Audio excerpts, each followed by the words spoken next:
key investments in our community. Just a couple quick examples. We've got $9 million to expand St. Mary's Elementary School in Elora, over $4 million for the Guelph Wellington family health teams to connect thousands of people in this region to primary care, and over $6 million given to Center Wellington to expand wastewater services in Fergus. So, Premier, it's thanks to you and your leadership and your focus on the economy that we're able to make these key investments in our community. So I wanted to thank you for that. And with that, I want to turn things over to His Worship, Mayor Guthrie. Good job. Thank you very much. Yeah. Well, thank you so much, and thank you for coming to Guelph and to the Premier and to strong team here. I want to thank you very much for coming here today to this center. Looking forward to the announcement that's happening here, and on behalf of the City of Guelph and Council, we just really appreciate you coming here today. I do want to also thank all the ministers that are here and the Premier for constantly thinking about all of Ontario, but including Guelph as well. And it does not go unnoticed. So we want to thank you so much for all the support you've given to our city and to me and our council. It does not go unnoticed. So thank you again, and I'll turn it back over to you. Thank you, Mayor Guthrie. I have to just begin by acknowledging Joseph Rosinski has been a huge champion. You know, he talked about a few of the things that he's helped deliver for this community, and I can tell you at Queen's Park, for this region, he is a tireless advocate. He is a fierce champion for your community. And Joseph, I just want to acknowledge your leadership here in this community. You've been a tremendous, tremendous champion, and it's noted and appreciated. Good morning, everyone. It's a privilege to be able to be here, and I want to acknowledge, of course, Premier Ford, my colleagues, Minister Fedeli, Minister Crawford, MPP Rosinski. We're here today with some very, very exciting news, and you're going to hear about how Ontario has built and developed a world-class AI jurisdiction. With more than 1,600 AI-related companies, a tech workforce of almost 450,000, and over 1,100 AI-related master's graduates annually. And I've had the opportunity to meet with our amazing workforce from across this province, whether it's Pure Colo in Ottawa, Ascent in Cambridge, Digital Innovation Lab in Kitchener, or Equinix in Brampton. We've seen firsthand how committed these folks are to benefiting the local communities that they operate in, and that's what we're committed to.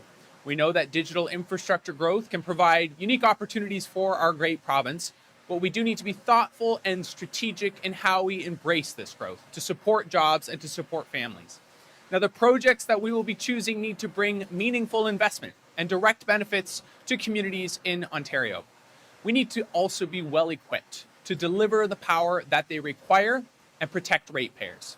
It's why Minister Lecce introduced Ontario's first ever integrated energy plan, the Energy for Generations. It was a roadmap that the Premier committed to building out the strongest energy system in the G7, making Ontario an energy superpower that can attract, retain world-class investments and support good-paying jobs. But we know that digital infrastructure facilities like this one consume large amounts of electricity. We are focused on protecting Ontario's ratepayers by ensuring that data centers will be responsible for 100% of their electricity system costs. And we're prioritizing the energy needs of data centers that will support the Canadian economy, protect our data sovereignty, and also create good-paying jobs for the people of our great province. Ontario has huge potential in so many areas, and also in becoming a global leader in digital innovation. Premier Ford has led the charge on ensuring that we have the strongest, most competitive economy in the G7, and we are also going to continue to create the jobs of the future. Now, to speak more about the importance of our data sovereignty and the work that we're laying out, I'd like to invite the Minister of Public and Business Service Delivery and Procurement, Stephen Crawford, to the podium.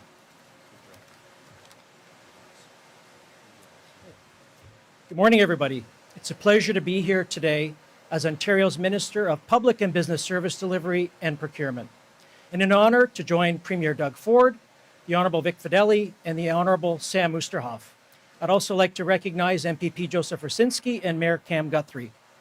Today marks an important step in strengthening Ontario's position as a leader in emerging technologies and artificial intelligence.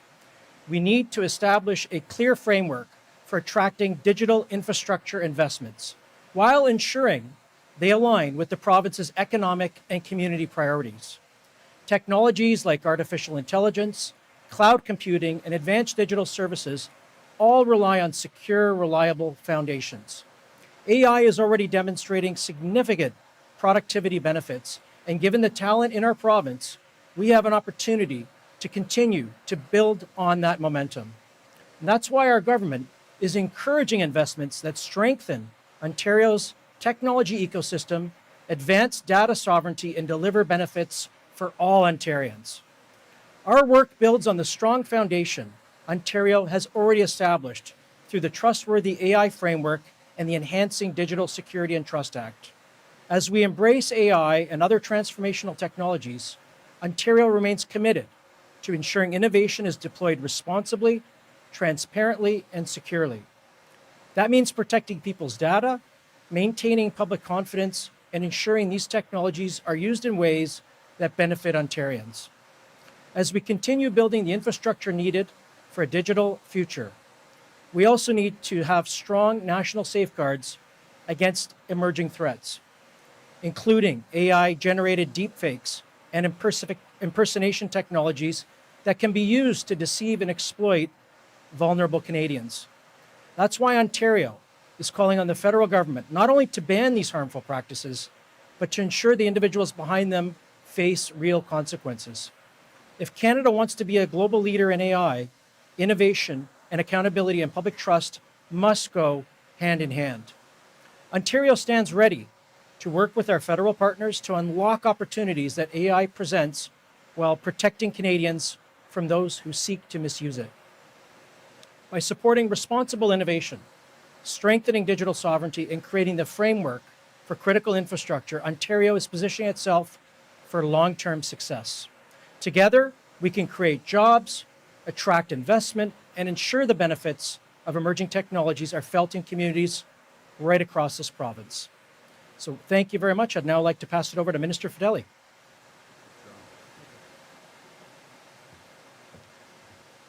Thank you very much, Minister Crawford, colleagues, Premier. Good morning, everybody. It's great to be here in Guelph. As the global economy continues to shift, our government has recognized the urgency with which new opportunities and challenges need to be met, and we continue to take bold action to ensure Ontario remains competitive. For decades, data centers have served as the quiet digital backbone of our everyday life.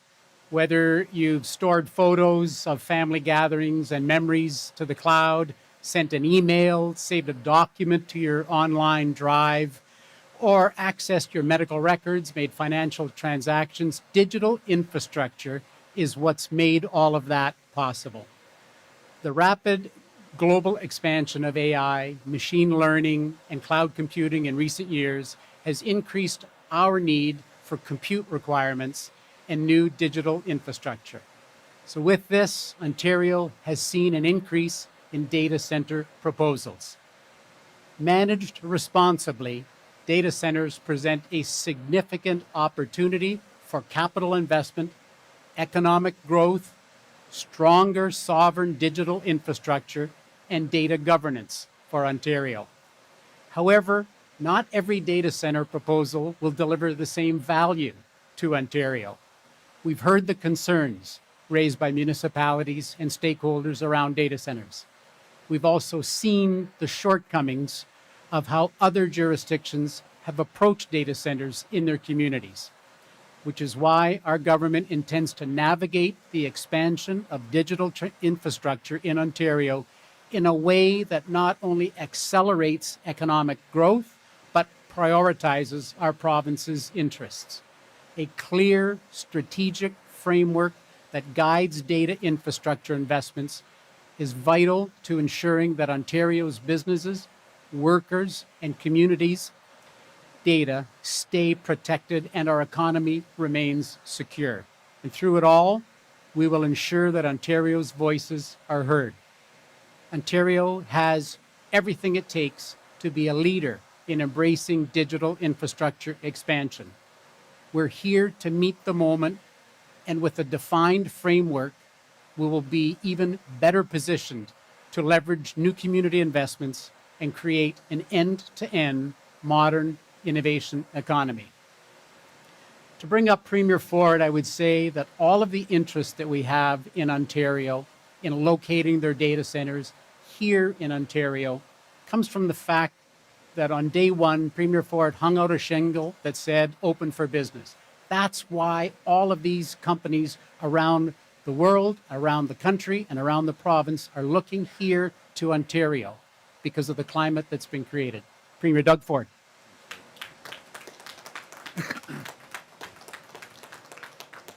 Well, first of all, hello everyone, and it's great to be here in beautiful Guelph. Thank you, Mayor. I'll tell you, it's always booming in Guelph because of your true leadership. As you heard from my great ministers, Fideli, Crawford, and Oosterhoff, and MVP Rosinski, thank you for representing not just this area, but a vast area that you cover. And our government was elected with a mandate to protect Ontario, and we're delivering on our plan. Well, we may not know and can be able to control President Trump. I don't know who can control that guy. He drives me crazy. But we're controlling the decisions and make what we make right here in Ontario by building the most competitive, resilient, and self-reliant economy in the entire G7. And we're doing that by cutting red tape, keeping taxes and fees low. We have never raised a tax. We will never raise a tax. We've done the total opposite. We're saving families and businesses $12 billion each and every single year. We've created the conditions for growth, attracting more than $235 billion in investment since 2018. Vic, I want to thank you. You travel all around the world. People have no idea how tiring that is. You're going there selling Ontario, selling Guelph, selling for the entire province. We want to thank you. And that 235 billion is a staggering number. But there's probably, we're discussing it the other day, Vic and I, is probably closer to what, 300 billion, because there's a lot of companies that don't want to put their names out there. So we're going to keep moving forward. And we created over 1 million new jobs. And those are good paying jobs in every corner of our province. And that's why in the last 4 months, we have led North America in job creation with over 119,000 jobs. And just last month alone, we led Canada with 52,000 jobs. Not only Canada, we led North America in 1 month, 52,000, but 4 months, 119,000 jobs. As President Trump threatens additional 50% tariffs, my message to the Americans, a tariff on Canada is a tax on the American people. They're feeling the pain. As we saw last month, they didn't have any job creation, so it's hurting the American people. That's my message to the American people. Remember, when it comes to the midterms, you have to get that bully and send them a message, including on goods that are covered by the Canada, United States, Mexico agreement. We're also doubling down on our $236 billion plan to build, which is the largest infrastructure plan of its kind in Canadian history. That's creating tens of thousands of jobs, building hospitals, over $64 billion, 50 sites. You're either getting a new hospital or an addition to a hospital. Schools, over $22 billion of schools, and you're getting them right here in Guelph, which we'll announce in a minute. Highways, we're spending over $30 billion in highways, and the largest expansion of transit in North America, over $80 billion to connect communities, create jobs, and grow our economy. Because without a strong economy, I always say, the foundation of our healthcare system, of our education system, of our infrastructure is one thing, that's our economy. We can't deliver a world-class services that families and communities are counting on without a strong economy. As Guelph continues to grow under the great leadership of the mayor, we're adding 1,200 student spaces, expanding Rickson Ridge Public School and St. Rene Goupil. Is that right? Goupil. French Catholic School. While work is nearly complete on the brand new $61 million Guelph Public Secondary School, we've broken ground on the new and expanded Emergency Mental Health and Addiction Services Unit at Guelph General Hospital. And I want to thank everyone over at Guelph General Hospital. You're doing an incredible job. to ensure more people in the region can access vital services close to home and when they need it. And when we have shortened travel times by 15 minutes from Kitchener Go, while we work to deliver two-way all-day service on the line. As we build for the future, Ontario is seeing an increasing number of proposals for new data centers, often associated with the use of artificial intelligence infrastructure, which have the potential to bring significant benefits to local economies, including millions of dollars in tax revenue. Data centers have been around for decades, not just to support AI, but for the goods and services everyone in Ontario relies on, from the internet, phones, and social media, to healthcare, banking, passwords, and other personal information. Ontario has a choice. We can build the economy of the future and ensure Canadians' data remains in Canada and out of President Trump's hands, or we can get left behind and risk Canadians' data being sent down to the US, where only President Trump, God knows what he will do with it. I don't trust that guy as far as I can throw him. That's why today I'm announcing Ontario is launching the framework for our data center playbook to help the province attract the best data center investments that drive economic growth, while ensuring Canadians' data remains right here in Canada. I keep emphasizing that, folks. We want to have sovereign data. We don't want to rely on President Trump getting his paws all over it. We want to focus on our data and make sure we have a sovereign system. And we deliver significant and meaningful benefits to local communities.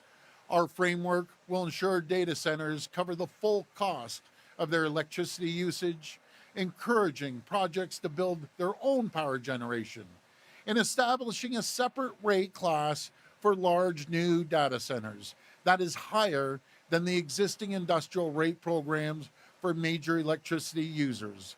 So no costs are passed on to the hardworking Ontario families. Ontario will not offer financial incentives to attract investments. Instead, we will rely on our natural competitive advantage, including our clean and reliable electricity system, available land, cool climate, and world-class workforce. We will only advance projects that strengthen Ontario and Canada's control over sensitive data.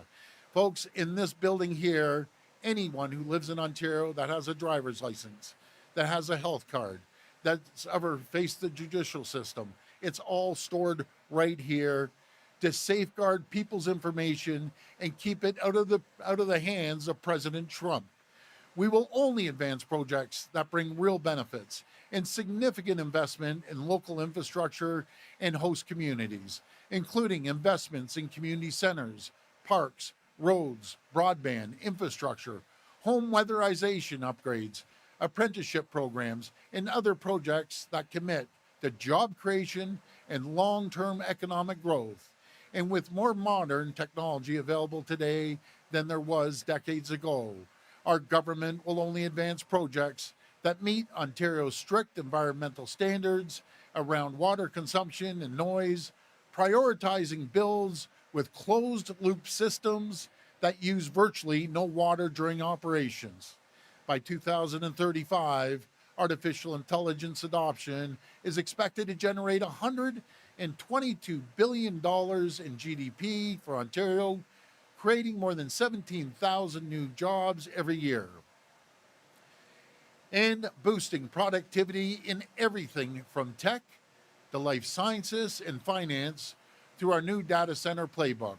Our government is choosing to build the economy of the future, to generate billions in economic growth, increase tax revenues, and create thousands of new jobs while ensuring data centers operate by the right rules, cover the full cost of their energy usage, and invest historic amounts in our communities. I want to thank you and may God bless the people of Ontario. Thank you. Nana and Mike, thank you for your service here. Two super bright people. So thank you for keeping our data safe here. We will now begin to take questions from the media. Media present may line up behind me at the microphone. As a friendly reminder, the format is one question and one follow-up. Please state your name and your outlet before your question. First question. Hi, I'm Lauren Kivenhoven from CBC Kitchener. This question is for Premier Ford. Yes. There are rumors swirling in Waterloo Region that a sitting mayor may also be asked to take on the role of regional chair. This could be seen as a conflict of interest. Can you say for certain that you will not appoint a sitting mayor to the chair position? Well, what I will say is they have to put forward applications. We'll review applications, and we're going to pick the best person to serve the region. Thank you. Follow-up is coming from Megan Fitzpatrick from CBC National Hi, Network Megan. News. Hi. Question for you about the trade negotiations ongoing in Washington right now. You've said before you wouldn't put U.S. alcohol back on LCBO shelves until there are no tariffs That's right. on Ontario products. But it appears as though what's being negotiated now is perhaps being put on the table U.S. products going back on the shelves in exchange for lower tariffs, not no tariffs.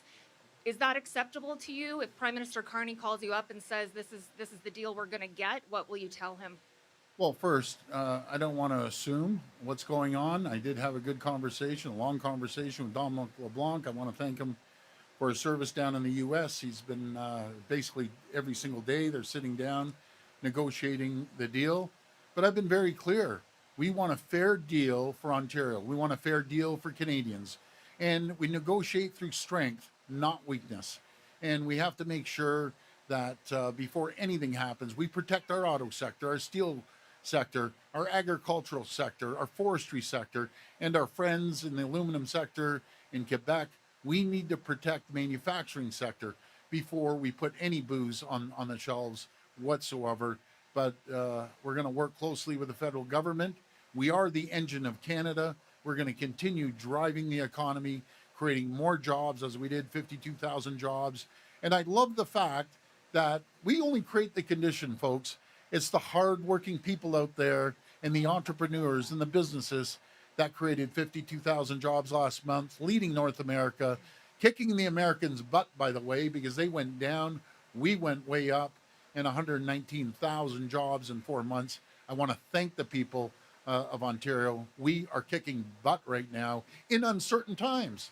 That's the amazing thing. Even in good times, we don't see these numbers. So we've all pulled together, and what I've seen is anytime we've ever faced a challenge, no matter if it's a pandemic or Donald Trump's tariffs and his attack on our economy, we pull together and no one can defeat us because we're all working together at all levels of government, businesses, frontline union workers. We're working together to make sure we thrive and prosper and grow, the likes of which this province has never seen. And we're going to continue doing that. Hi, Premier. Laura Stone, Globe and Mail. Hi, Laura. Nice to see you again. It's been Good a to see while. you. Yeah. Come back anytime.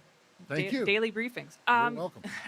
Premier, just to follow on that question, so it sounds like from your answer, you're comfortable with U.S. alcohol being used as a bargaining chip in this latest series of talks. If tariffs are lowered on those key sectors that you mentioned, you are open to putting alcohol back on the shelves. I do not, I'm going to emphasize, use alcohol as a bargaining chip. During the negotiations, if we get a fair deal that will protect our steel sector, our auto sector, our forestry sector, agriculture sector, manufacturing sector, then we'd be more than happy to bring booze back on the shelves only if we have a deal that's going to protect those sectors. And so in terms of what's fair, it's our understanding at the Globe that for the auto sector, the U.S. is proposing lowering tariffs, but keeping them about 10 to 15% on autos, and in exchange dropping retaliatory tariffs on U.S. autos. So if there is a baseline 10 to 15% tariff on Ontario's auto sector, would you consider that fair? Well, what I would say, since we produce about 1.8 million autos a year, every single tariff, we have to match tariff for tariff. We can't negotiate through weakness. They can't put tariffs on our autos, and we aren't putting tariffs on theirs. We're their number one customer, folks. We buy 400% more vehicles in Canada than any jurisdiction in the entire world. And if they don't play ball on the autos, Who's it going to hurt? It's going to hurt their auto sector. Yes, it will hurt ours, but we'll make sure we get creative and we'll continue moving forward when possible. I always say when possible, because cars are very personal.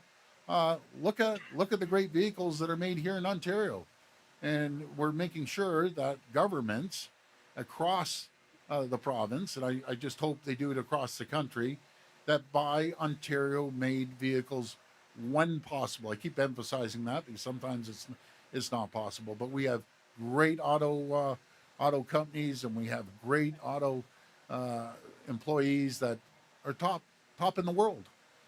Like one that you like mentioning all the time, right down the street, we'll be driving by, is Toyota, ranked number 1 in the world. Not just in Toyota, but auto manufacturers. And that goes back to the great auto workers that we have. Premier Ford, good morning. Ahmed El Bayoumi with Polycorner. Premier, you've mentioned Donald Trump quite a bit this morning. So I want to ask you about something the opposition is describing as Trump-style politics. Can you explain, Premier, why taxpayer money was used to send an operative to, I quote, spy on, essentially stalk a political opponent of yours, while Bonnie Crombie was on a 3-day vacation in Jamaica in 2023? It's being described as creepy, disgusting, despicable, and beyond inappropriate. Can you explain that? Yeah, well, I just found out yesterday, you'd have to talk to the party about it. It was $3,000 of the party's money, and I didn't know until yesterday. But talk to the party. I don't approve of it, but here nor there, that was $3,000 of the party's money. But thank you for the question. Premier, you say you weren't aware of it. You're the leader of the Ontario PC Party.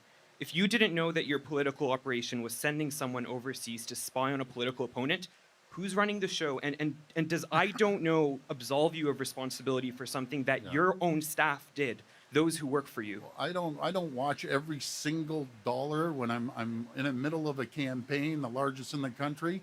I rely on our team to make sure that they spend it appropriately.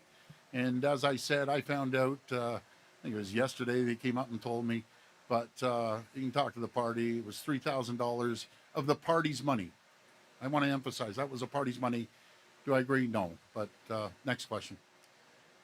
Premier, Steve Cornell from the Trillium. Just disappointed that there's a taxpayer subsidy that goes to political donations, so there is a portion of that is taxpayer money. And I just wanted to flag on one piece for you. The opposition party is saying that opposition parties are saying this is very much over the line. And you're a politician through your career that's always been very protective of privacy. Do you feel like this was over the line? Is this? Do you agree with them? You know something, you'd have to talk to the party. I wouldn't do it, but again, things happen. It's no different than myself. When the media has followed me down to Florida, they followed me to Chicago, New Jersey, and so on and so forth at a lot higher cost. But you know something, it's politics. It was $3,000. I found out yesterday, and that's it. But do you expect these kind of tactics to continue? I mean, the Liberals are picking a new opposition leader, a new leader. I hope not. I hope not. Let's just have fair and balanced elections. Stuff happens during the elections. Santana Bellantoni, Guelph Today. Hi. Thank you for having me to Guelph. So in Fergus, nearby, a tech company is proposing what it calls an ecological AI center, where it says it'll use waste heat for vertical farming. Are you going to require new data centers, to show some form of ecological benefit or implement climate safeguards in order to be approved? Well, we're going to have a stringent, but put it this way, it's not just us, it's everyone around North America, around the world. It seems like everyone and their brother in a band thinks they're data center experts. They aren't. We're going to take the best of the best in the entire world because we have the best province in the entire world. They're going to go through a rigorous application process. And the question is, what are the benefits you're bringing to the community? Rather than, we're putting a penny into these, by the way, I want to see the benefits. We have the quality of the people to run it, as we have right here. We have the energy to run it, and it's not going to be one single penny of taxpayers' money through the electricity. If anything, if they're larger, we encourage them to put their own power system in, and we'll charge them a premium as well. But this is the way the world's going, no matter if it's social media, if it's healthcare, businesses. Data center has been around for decades and decades. We're going to another level, AI, and we have two choices. We either do our own data centers and keep our own data sovereignty, or we let President Trump run us over like he has in other areas. I choose that we have data sovereignty. We protect Canada, we protect Ontario from the bully down south. There's obviously trepidation from municipalities with a moratorium Oakville put in yesterday, and many municipalities proposing the same, like Centre Wellington from a councillor there. How do you expect to gain support from municipalities if there's this trepidation? Yeah, you know something that's up to the cities, no matter if it's Oakville. I think honestly, I think people have to learn a lot more about data centers. It's ironic if a municipality says I don't want a data center, but all my businesses need a data center. They need AI. My hospital needs AI, and everyone that lives in that community uses social media, uses computers. It doesn't add up.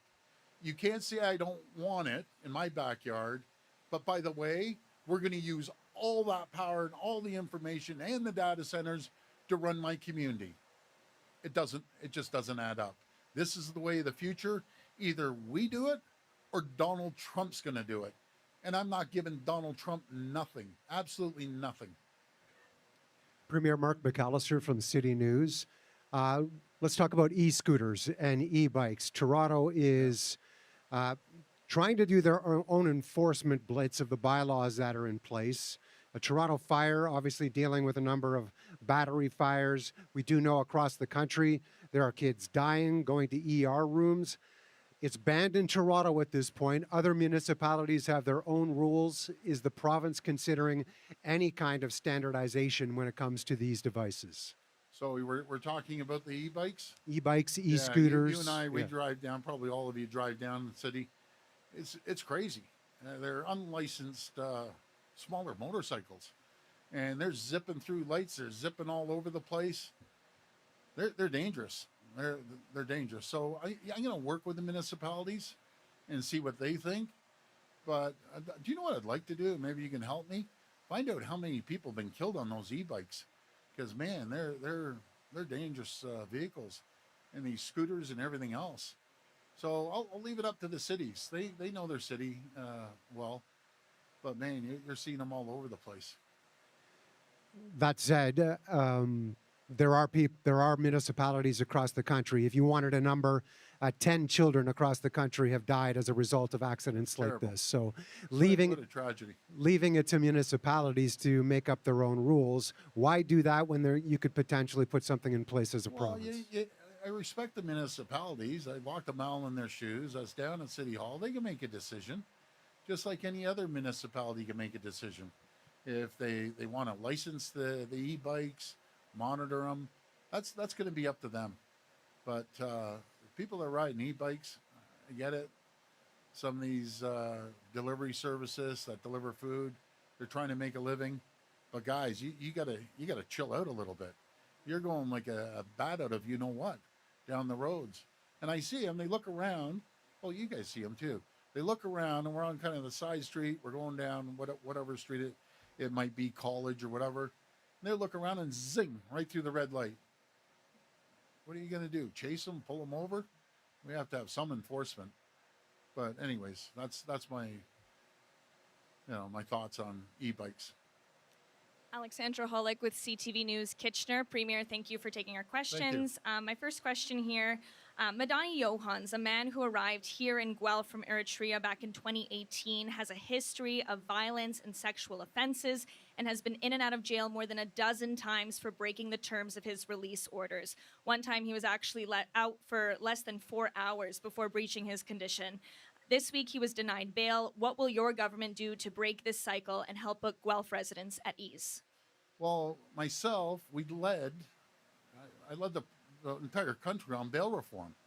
I was going after the federal government. I want to thank the federal government for actually implementing it. That's number one. What they need to do is they have to have mandatory sentences.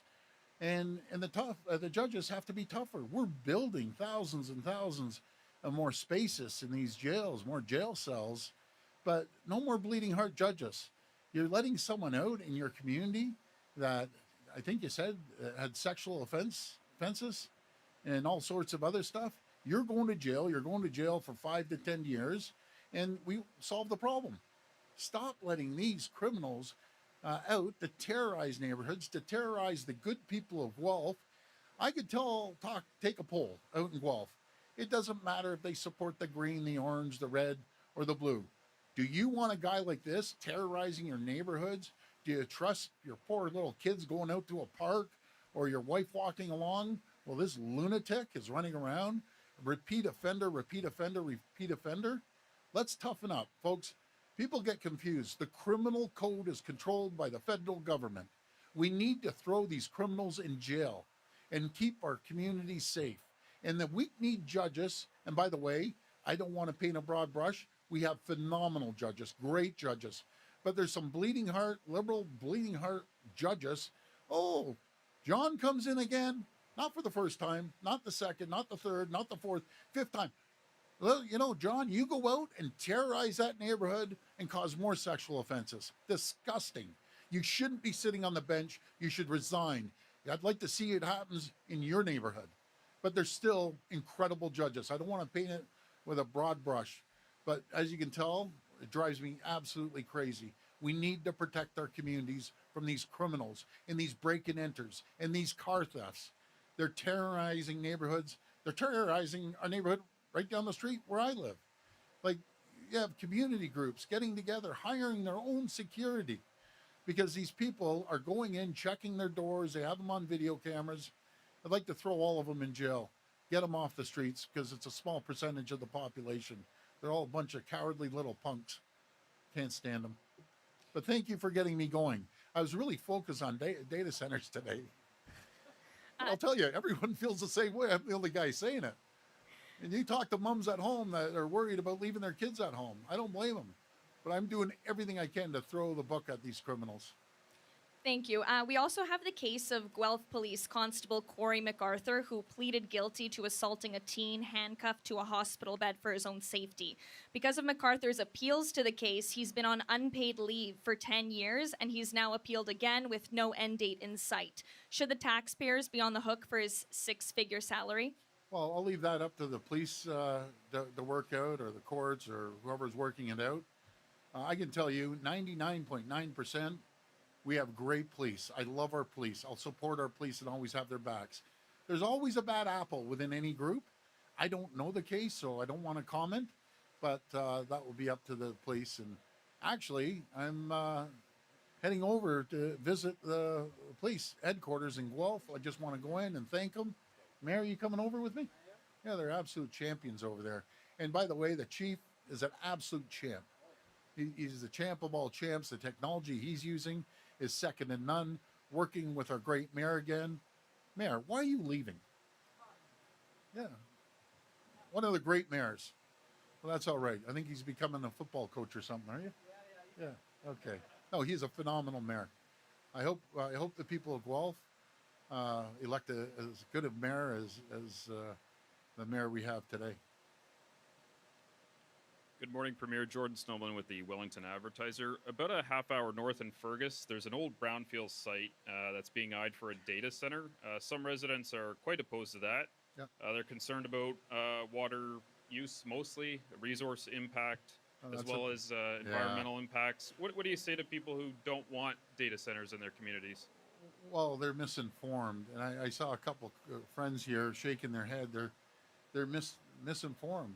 They have a closed circuit system that it actually uses less water than a crop, or a lot of places.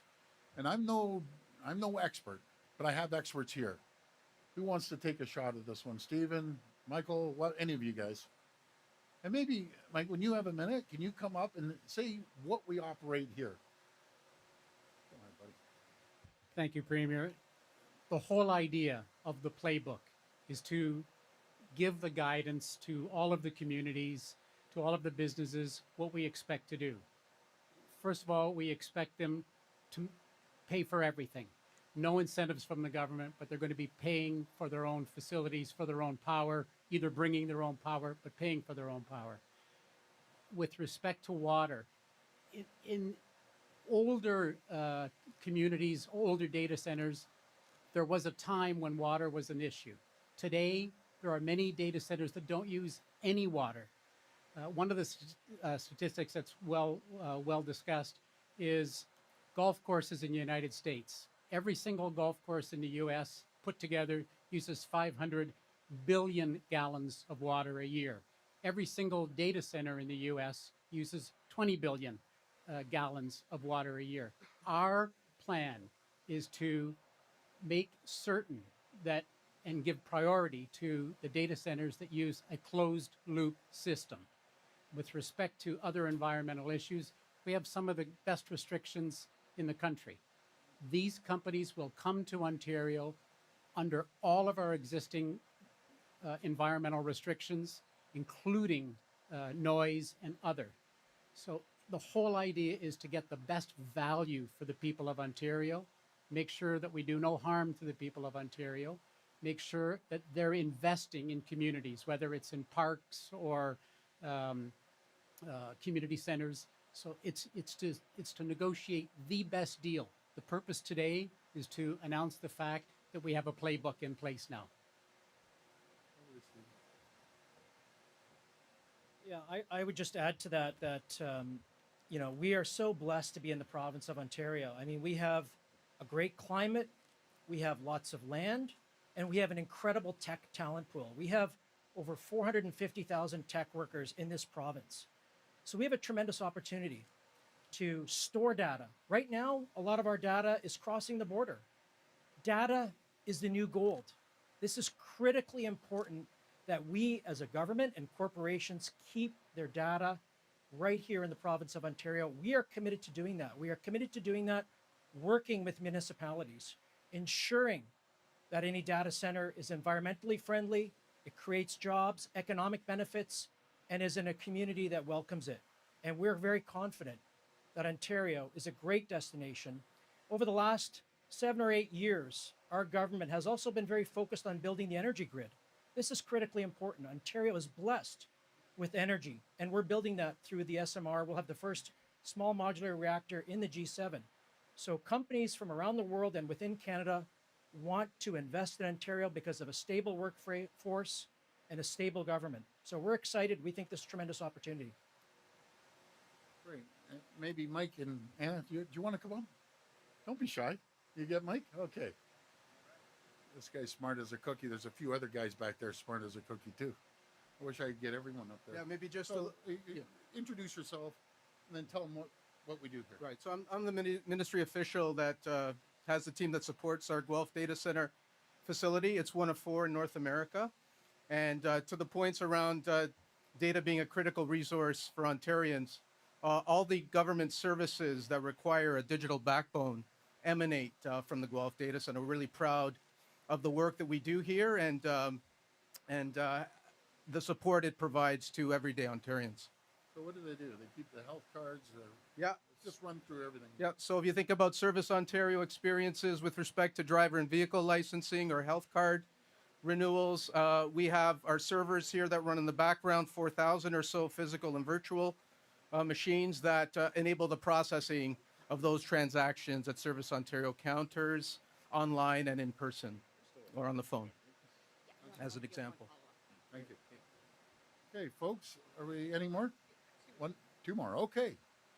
Yeah, and Premier, as a follow-up, how much say will municipal councils get in terms of allowing data centers? How much input, how much power do they have over whether they actually get built in a municipality with this playbook? Well, that's gonna be up to the mayor and the council to pass a resolution if they want a data center. But again, I find it, I guess, hypocritical. That's the word. We're going to use all the data. We're going to use everything, but we aren't going to put it in our backyard. Folks, we either move forward and we have the expertise, over 450,000 tech jobs here, or guess what? We forget about it. Everything is controlled by the U.S. and the economy starts going down. This is a no-brainer. Either lead the way around the world because it's happening no matter what, and we be the leaders and responsible leaders and get community benefits, and we get tens of thousands of jobs, $122 billion of investment to drive our economy, or we might as well just close up the door and say, okay, no technology here in Ontario. It'd be the worst thing we could ever do. Premier Brent Davis from the Waterloo Region Record. Yes. On the issue of data centers, should you find an unwilling host municipality in an area where a data center is desired, would your government use a minister's zoning order or something similar to bring it to a community that does not want it? Well, I'd sit down with the mayor and council, and we'd consult with the community. But I'd rather go to a willing host. But again, it's easy to say no because people heard it on social media. And we know everything's truthful on social media. You know, when I was flying in on social media, there was a pink elephant flying around Guelph. You know, there was thousands of people that would believe that. Guys, get informed. It drives me crazy that people are misinformed. Do your due diligence. Do your research. Data centers have been around for decades. But you get on that social media and it just starts ramping up. It's probably the best and the worst thing God ever created was that social media. It's good if it's used well, but it's terrible in other cases. Oh my goodness. I feel like I'm preaching to the choir. All of you guys know because eventually the social media is taking over your jobs, unfortunately. It's terrible. Just terrible. This will be the last reporter. Oh, Jamie. Oh, no, last reporter? Okay. I got to get my favorite guy in here, Jamie, after you. Go ahead. All right, I'll squeeze in before Jamie. Alison Jones of the Canadian Press. On that topic of municipalities and data centers, I know you've said that a lot of their concerns are misinformed. Yep. Your government has given municipalities essentially a veto power over wind farms in their communities. Yeah. Would you do that for data centers? And if not, what is the difference? Well, I don't want to put in a data center where there's not a willing host, right? I just wouldn't want to do that. So let's sit down. We'll talk about about that with the municipalities. We have AMO coming up, which all the municipalities are going to be there, and the mayor's going to be there as well. But it's a conversation we're going to have to have. If someone said, okay, you aren't having a data center, but you aren't getting any data, you aren't using your social media, people would flip in about 3 seconds. So you can't have NIMBYism. I'm going to use all the benefits of data centers, which are not bad. They've come so far. They're not bad whatsoever. They're actually good, really good. But we want all the benefits, but we don't want anything to do with it. I don't know. It doesn't make sense. It's the way of the future. It's going to drive the world economy. There's trillions and trillions of dollars around the world being invested in. I always like being a leader. I like being first place, Ontario, which we are. And we're going to drive forward with the technology and very strict environmental standards. But if any data center thinks they're coming into Ontario and getting a freebie, not happening. Go down south, go somewhere else. You're going to come, and we're only going to pick a few of you. You tell me all the great benefits you're going to give to the community. Are you building a recreation center? Are you supporting other areas that the community needs? And then once they negotiate, because it usually starts off going through the mayor and the city council, and if they put a proposal, because by the way, I've had many proposals from mayors saying, here, we want this data center here. Well, let's see the benefits. There's no way they're getting off scot-free, I'll tell you that. We're gonna charge them a pretty penny. And on a completely different topic, Billy Bishop and Yeah. Alto, we understand that you and the Prime Minister had a deal supporting like for like. We've seen seemingly a change in position from the Prime Minister on Billy Bishop. What is your current position on the Alto high-speed rail project? Well, what we're going to do is we're going to continue extending the runway, number one, for safety. I can't see anyone who would be against progress, lower fees, more convenient travel. But I would recommend this. As we move forward, I truly believe we're going to convert that airport. Let the people decide. Let the market decide. If people don't like it, they aren't going to have planes there.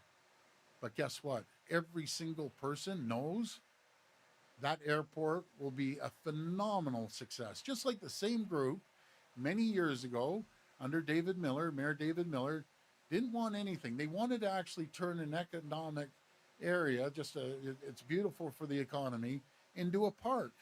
That's what some of these councillors want to do. Leave it in a park. Let's put the over 2 million people that fly out of that airport, let's shove them up to Pearson to make it more jammed.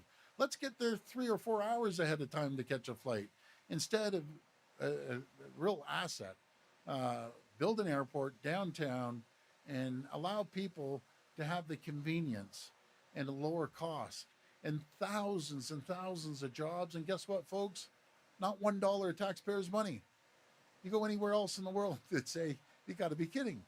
We have a company that's willing to put $5 billion into it, no taxpayers' money, hire thousands of jobs, and convenience and lower costs.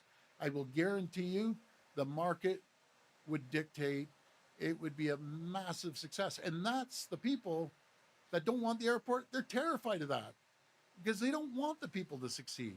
There's certain people out there that don't want any progress. They don't want more jobs. They don't want an expansion of the airport. God forbid we get people from point A to point B on Highway 413 or the Bradford bypass. God help us if we build, the largest transit system in North America. It's these same people that are no. Well, we know what happened. For 15 years, the NDP and Liberal destroyed our province. Now we're back on our front foot, creating more jobs than anywhere in North America, building the largest nuclear facility in the world, leading the world in small modular reactors, leading the world when it comes to critical minerals and thousands of jobs. That's what we're doing. We're moving forward because in Ontario, we have the brightest, smartest people in the world, and we are leaders, and we're going to continue to lead in the world. Only Vic hears it, because I don't travel around the world. Vic hears it. And Vic, do you have a minute? Tell them what you hear from businesses and from governments out there around the world. Look, we were in about 20 countries last year, landed $35 billion in investment here in the province of Ontario by those companies. 750 companies landed here last year. Those companies alone hired 64,000 people. And as the Premier said earlier, this is in the market where there's tariffs and a world that has a real huge business chill. But around the world, no matter whether it's in Asia or in Europe, they look across the ocean and they tell us this at every single country. There's one place that is a beacon of light, and they're talking about the province of Ontario because they know when they come here, they're going to be able to get exactly the kind of things that are promised to them. Low taxes, reduced taxes, less red tape, all of the things, lots of talent. It's always about the talent. You heard earlier, 450,000 tech workers alone, 95,000 STEM grads. But they look across and they know when they make a deal in the province of Ontario that they're going to get what they expect. Reliable government, dependable, but mostly predictable. It's not that like in the States where it will flip day to day. You just don't know what you're going to get. But here in the province of Ontario, that's what we hear all around the world. And believe me, this is shown up in our numbers. More than 1 million new jobs in Ontario, $235 billion in investment in 8 years. When in our history of the province did that ever happen? Thanks, Pete. Okay, folks. No. I'm sorry.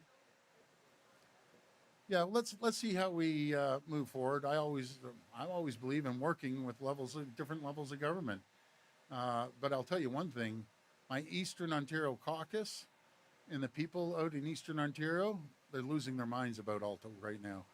And I guess it's the same. You get some people downtown that may not want the airport, but I don't know. You know something? I've asked them to go out into the field again, because a polling company went out and said it was 68 to 70% in favor of it. And they went out 3 times. They went for one of the big banks. I think they even did one for the feds. They did one for another organization. And they came back with the same numbers. I said, how old is it? They said about 4 weeks old. I said, go back and tell me what the people are thinking. Because I personally feel the people downtown, all those new condos, people don't want to hop in their car, fight traffic for an hour, all the way up to Pearson, get there 3 hours in advance.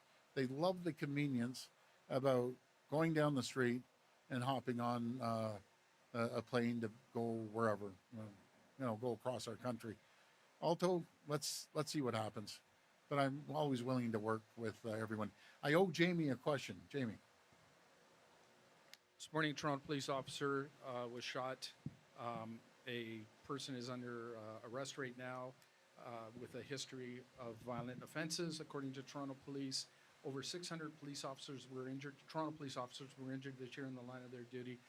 I know you point to Ottawa saying the bail has to change, but the JPs that let these people out are under the payroll of Ontario. That's right. The Crown attorneys that argue for the bail conditions are under the payroll of Ontario. The system is Ontario's system.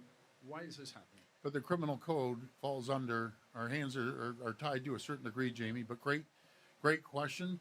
First of all, my prayers and thoughts go out to the family of the police officer. We'll always have your backs. We'll always be there to support you.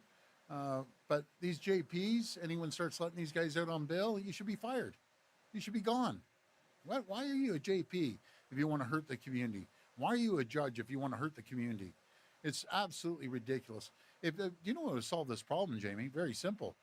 Reduce the Young Offenders Act from 18 down to 16, because you're 16, 17, 18. When I was up, I sure knew not to hold a gun, break into people's homes, terrorize the family, which, by the way, when you get a home invasion, it's with you for life. The bleeding hearts, enough is enough.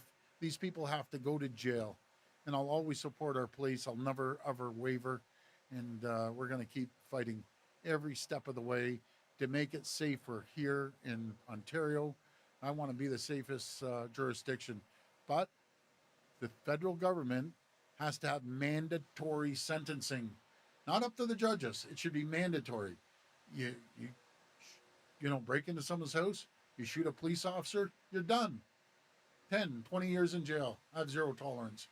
So the feds, you got to do your job. I gave the Prime Minister, I handed him a letter signed by every single premier with a list of 6 different items given to me by the chiefs of police, their request of Canada, not just Ontario. These are the things that they need done. So I'll be following up with the Prime Minister and asking him where we stand. It was signed off by all the premiers in the entire country. So let's start moving forward. And people measure politics. People don't want crime. They don't want people breaking into their homes. They don't want these nasty people. I'd throw every single one of them in jail for a long time. We'll keep building the jail cells. And like I said before, I don't care if we stack them up like pancakes.